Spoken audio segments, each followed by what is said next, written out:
Ah. Reverence, reverence.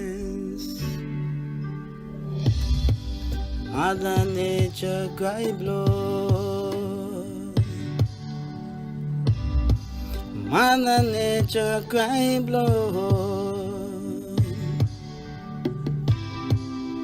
We need you, Marcus Garvey. Malcolm X, Nani Abdimaru. Sam Shark, Nelson Mandela. Paul Bogle, Martin Luther King. A very pleasant good afternoon, ladies and gentlemen. Welcome once again to the People's Forum of In the Streets with Big Stone. This afternoon I was talking to a very dear friend of mine. His name is David Williams, but we call him Friendship. And we were there having a conversation about the lockdown and how I felt. For the first time, I felt like I was a slave.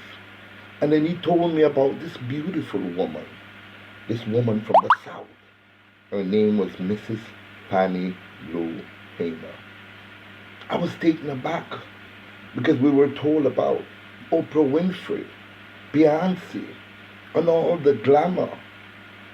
But we were never taught anything about Fannie Lou Hamer. Take a listen on this very powerful woman. Flag is drenched with our blood. Because you see, so many of our ancestors was killed because we have never accepted slavery. We had to live on it, but we've never wanted it. So we know that this flag is drenched with our blood. So what the young people are saying now, give us a chance to be young men, respected as a man. As we know, this country was built on the black backs of black people across this country. And if we don't have it, you ain't gonna have it either, because we gonna tear it up. That's what they saying. And people ought to understand that. I don't see why they don't understand it. They know what they've done to us. All across this country, they know what they've done to us. All across the world, they know what they did to us. Let me refresh your memory of who this great African woman was. Let's go to the history books. Fannie Lou Hamer. She was born Fannie Lou Townsend, October 6, 1917. She was an American voting and women's rights activist, community organizer, and a leader in the civil rights movement. She was the co-founder and vice chair of the Freedom Democratic Party, which she represented at the 1964 Democratic National Convention. Hamer also organized Mississippi's Freedom Summer along with the Student Nonviolent Coordinating Committee. She was also a co-founder of the National Women's Political Caucus, an organization created to recruit, train, and support women of all races who wish to seek election to government office. Hamer began civil rights activism in 1962, continuing until her health declined 9 years later. She was known for her use of spiritual hymnals and quotes, and her resilience in leading the civil rights movement for black women in Mississippi. She was extorted, threatened, harassed, shot at, and assaulted by white supremacists and police while trying to register for and exercising her right to vote. She later helped and encouraged thousands of African Americans in Mississippi to become registered voters and helped hundreds of thousands disenfranchised people in her area through her work in programs like the Freedom Farm Cooperative. She unsuccessfully ran for the U.S. Senate in 1964 and the Mississippi State Senate in 1971.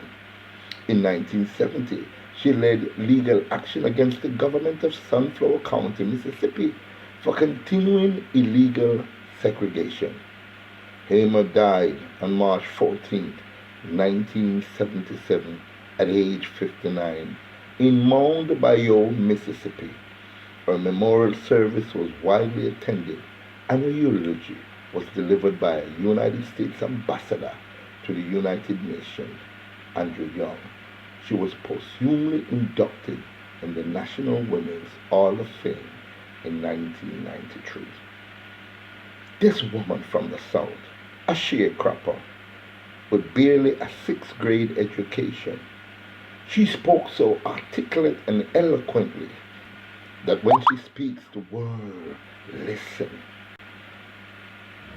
Ladies and gentlemen, the reason why I'm coming to you like this tonight, since March 11th, after our first case of COVID-19 came to Jamaica, and the lockdowns came, it is the first time in my 60-something years that I felt like I was a slave, having to follow orders and directions and to be inside at a particular time when I am accustomed to doing whatever I feel like I want to do because of what my ancestors did for me and for us. So this is the first time, I'm telling you, I feel like I am a slave. Luckily, my mental capabilities, my ability to research and to let my mind wander to the outside world has freed me from the mentality of being enslaved in the 20th century.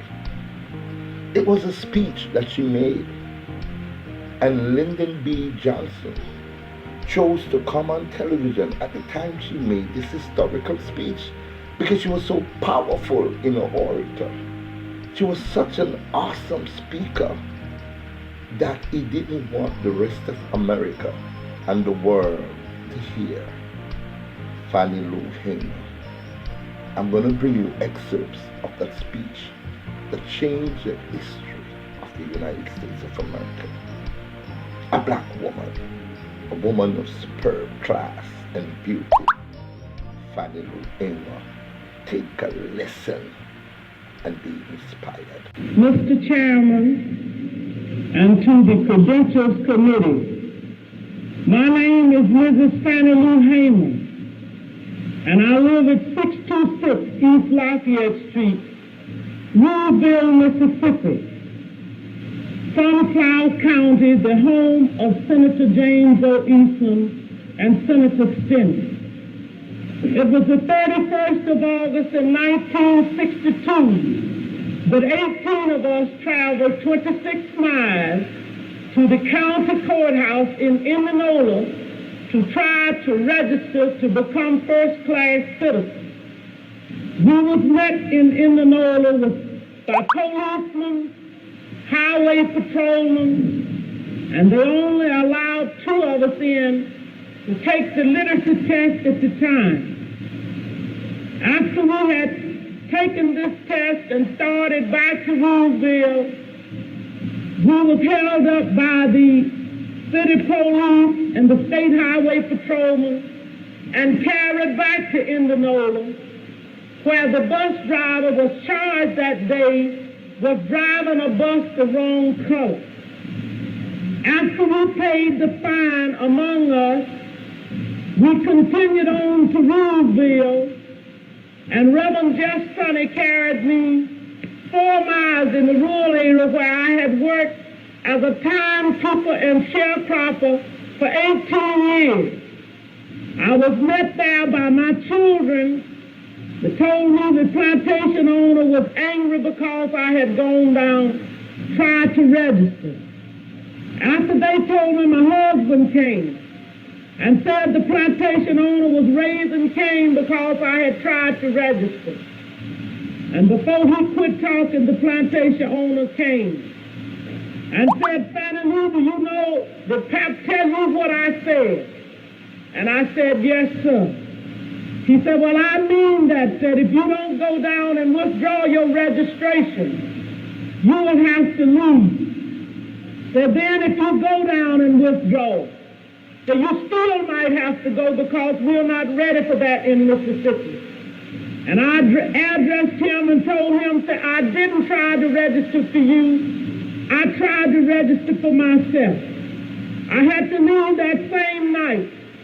On the 10th of September, 1962, 16 bullets was fired into the home of Mr. and Mrs. Robert Tucker for me. That same night, 2 girls were shot in Louisville, Mississippi. Also, Mr. Joe McDonald's house was shot in. In June the 9th, 1963, I had attended a voter registration workshop, was returning back to Mississippi. 10 of us was traveling by the Continental Trailway bus. When we got to Winona, Mississippi, which is Montgomery County, 4 of the people got off to use the washroom. And 2 of the people used the restaurant. 2 of the people wanted to use the washroom. The 4 people that had gone in to use the restaurant was ordered out. During this time, I was on the bus. But when I looked through the window and saw they had rushed out, I got off of the bus to see what had happened. And one of the ladies said it was a state highway patrolman and a troop of police ordered us out. I got back on the bus, and one of the persons who had used the washroom got back on the bus too. As soon as I was seated on the bus, I saw when they began to get the 5 people in a highway patrolman's car. I stepped off of the bus to see what was happening, and somebody screamed from the car that the fire workers was in and said, "Get that one there." And when I went to get in the car, when the man told me I was under arrest, he kicked me. I was carried to the county jail and put in the booking room. They left some of the people in the booking room and began to place us in cells. I was placed in a cell with a young woman called Miss Vesta Simpson. After I was placed in the cell, I began to hear sounds of licks and screams. I could hear the sounds of licks and horrible screams. And I could hear somebody say, "Can you say yes, sir, nigga? Can you say yes, sir?" And they would say other horrible names. She would say, "Yes, I can say yes, sir." So I said, she said, "I don't know you well enough." They beat her I don't know how long. And after a while, she began to pray and ask God to have mercy on those people. And it wasn't too long before 3 white men came to my cell. One of these men was a state highway patrolman. And he asked me where I was from. And I told him Louisville. He said, "We're going to check this." And they left my cell, and it wasn't too long before they came back. He said, "You're from Louisville, all right," and he used a curse word. And he said, "We're going to make you wish you was dead." I was carried out of that cell into another cell where they had 2 Negro prisoners. The state highway patrolman ordered the first Negro to take the blackjack. The first Negro prisoner ordered me, by orders from the state highway patrolman, for me to lay down on a bunk bed on my face. And I laid on my face. The first Negro began to beat. And I was beat by the first Negro until he was exhausted. I was holding my hands behind me at that time on the left side because I suffered from polio when I was 6 years old. After the first Negro had beat him till he was exhausted, the state highway patrolman ordered the second Negro to take the blackjack. The second Negro began to beat, and I began to work my feet. And the state highway patrolman ordered the first Negro had beat to sit on my feet, to keep me from working my feet. I began to scream, and one white man got up and began to beat me in my head and tell me to hush. One white man, my dress had worked up high. He walked over and pulled my dress. I pulled my dress down, and he pulled my dress back up. I was in jail when Matthew Evans was murdered.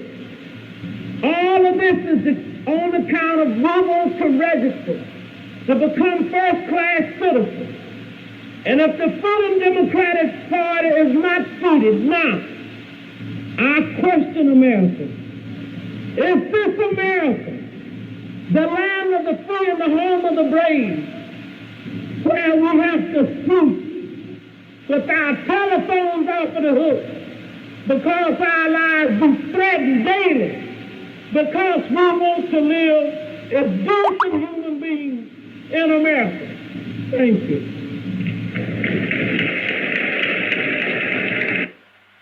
You've just heard the voice of a very powerful woman,